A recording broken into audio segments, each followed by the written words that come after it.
Gagawin ko guys ng tibok-tibok yung kalabasa. Ayan.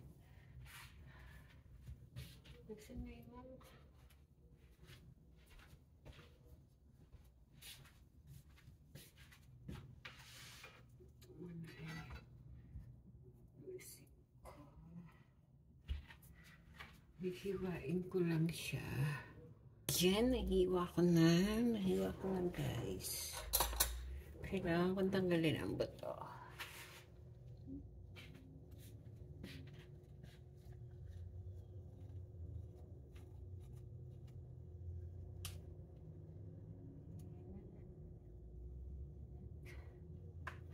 Tayo na lalagyan.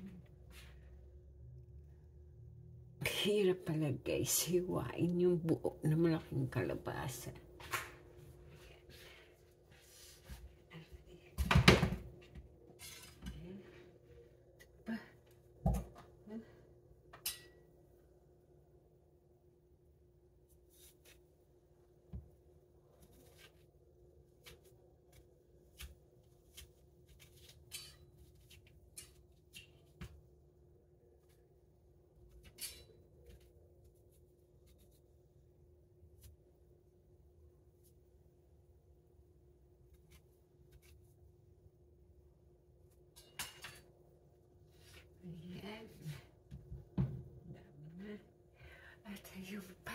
Ngayon ko palang linuluto yung matagal pala siya masira. Ilang buwan yan, hindi ko niluto. At ngayon ko palang gagawin.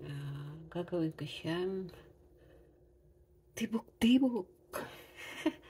Tibok-tibok na kalabasa. Siyempre, lalagyan ko pa siya ng flour at saka corn. Ayan.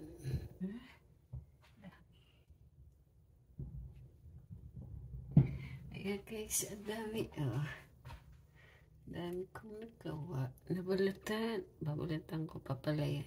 Ito mga buto guys, tatanim ko pa ito next year. Ayan, patutuyuin ko lang.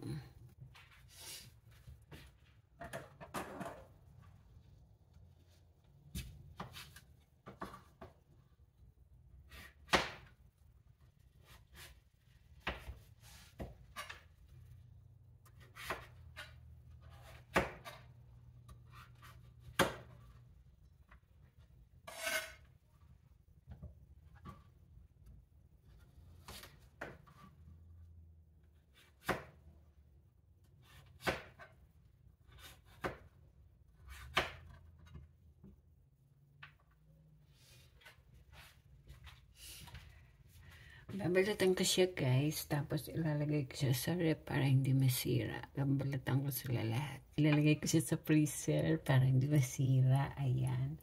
Para pag luluto ako, nakabalat na siya. Kasi napakarami niya, hindi namin mauubos hanggang kailan ko kaya lulutuin. Gagawin ko siyang tibok-tibok at saka parang bola-bola. Yung binibenta sa Pinas na piso isa. Yun, gagawin kong ganun para merienda. Veggie ball ang tawag dun, guys. Ito na. Karami-rami yan. Ito pa. I-preserve ko siya.